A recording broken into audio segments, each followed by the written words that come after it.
بسم اللہ الرحمن الرحیم۔ عالم برزخ کی سیریز میں تمام سننے اور دیکھنے والوں کو خوش آمدید کہا جاتا ہے۔ کسی دور کی بات ہے کہ ترکی کا گورنر مر گیا۔ اس کی قبر جب تیار کی گئی تو اس میں بہت بڑا سانپ آ گیا۔ اس کی دوسری جگہ قبر بنائی گئی مگر اس کا بھی وہی حال ہوا۔ اس طرح 29 دفعہ گورنر کی قبر بنائی گئی مگر ہر بار قبر میں وہی چیز یعنی سانپ آ جاتا۔ کسی اللہ والے کے پاس یہ مسئلہ پیش کیا گیا تو اس نے فرمایا کہ یہ تو برزخ کا سانپ ہے، ساری زمین کھود ڈالو، یہ نہیں جائے گا۔ چنانچہ اس گورنر کو اسی حالت میں سانپ کے ساتھ دفن کر دیا جاتا ہے۔ عالم برزخ کا دوسرا عبرتناک واقعہ۔ بھائی مسعود صاحب فرماتے ہیں کہ ان کے علاقے میں ایک امیر گھرانے کی عورت رہا کرتی تھی۔ اس کو زیورات پہننے کا بڑا شوق تھا۔ کانوں میں، گردن میں، ہاتھ پاؤں میں ہر وقت سونے کے زیورات تھے، لیکن وہ عورت زکوٰۃ نہیں دیا کرتی تھی۔ کئی دفعہ لوگوں نے اس عورت کو تاکید کی مگر اس بی بی نے انکار کر دیا۔ جب اس کے مرنے کا وقت قریب آیا تو لوگوں نے دیکھا کہ زیورات اس کے جسم کا حصہ بنتے جا رہے ہیں۔ مرنے کے بعد رشتہ داروں نے زیورات اتارنے کی کوشش کی لیکن وہ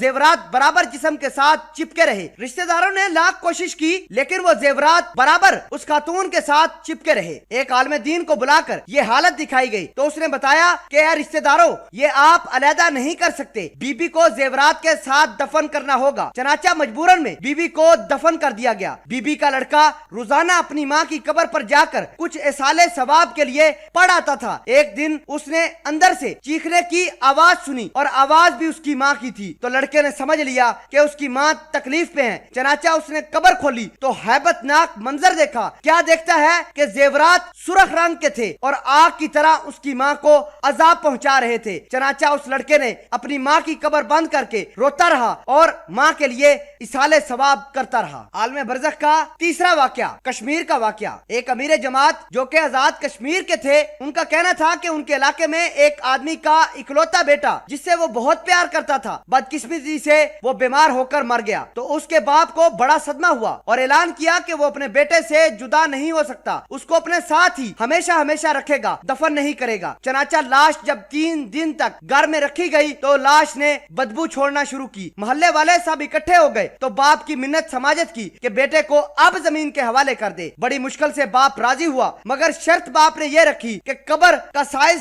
بڑا رکھا جائے گا، ایک میں میرا بیٹا لیٹے گا اور دوسرے میں میں خود۔ بالآخر محلے دار پریشان تھے، اس شخص کی بات مان لی گئی۔ قبر مکمل ہوئی، ایک طرف باپ لیٹ گیا، دوسری طرف اس کا مردہ بیٹا۔ باپ نے لوگوں سے کہا کہ اب قبر کو بند کر دو۔ لوگوں نے اینٹیں رکھنا شروع کر دی اور لوگ اینٹیں رکھ کر دور بیٹھ گئے کہ شاید اس کے باپ واپس آ جائے گا۔ لوگ ابھی وہم و گمان میں ہی تھے کہ بچے کا باپ اینٹوں کو خود ہٹا کر خوف زدہ ہو کر باہر نکل آیا اور لوگوں کو بتانے لگا کہ جب میں اپنے بیٹے کے ساتھ قبر میں موجود تھا تو 2 فرشتے آتے ہیں، انہوں نے میرے بچے کے پاؤں کو حرکت دی، میت اٹھ کر بیٹھ گئی۔ ان کی ہیبت ناک صورتحال دیکھ کر میں نے اپنی جان بچائی ہے اور اپنے پیارے اکلوتے بیٹے کو قبر کے اندر چھوڑ کر آ گیا ہوں۔ عالم برزخ کا چوتھا واقعہ، ایک میت جسے زمین نے پناہ دینے سے انکار کر دیا۔ کہا جاتا ہے کہ پیر ودائی راولپنڈی کے ایک قدیم قبرستان میں رونما ہونے والے ایک ناقابل یقین واقعے نے ایک میت کی تدفین کے لیے آنے والے سینکڑوں افراد پر رکت طاری کر دیا، بلکہ ان کے ذہن پر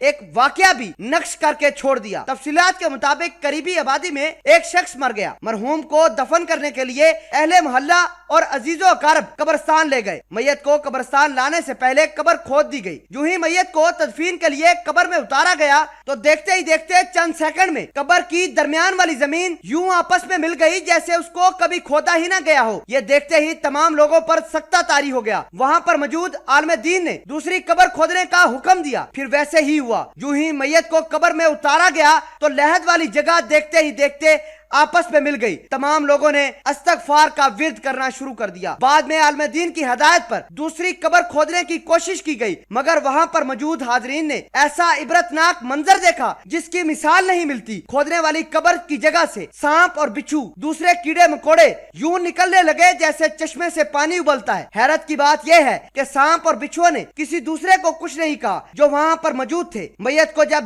نیچے اتارا گیا تو ایک سانپ کمر کے نیچے سے کندھوں کے اوپر سے اور دوسرا سانپ پاؤں کے نیچے سے ہوتا ہوا اور پھر ایک ایسا واقعہ دنیا نے دیکھا جس کی کوئی مثال نہیں ملتی۔ دوسرا سانپ پاؤں کے نیچے سے ہوتا ہوا آیا اور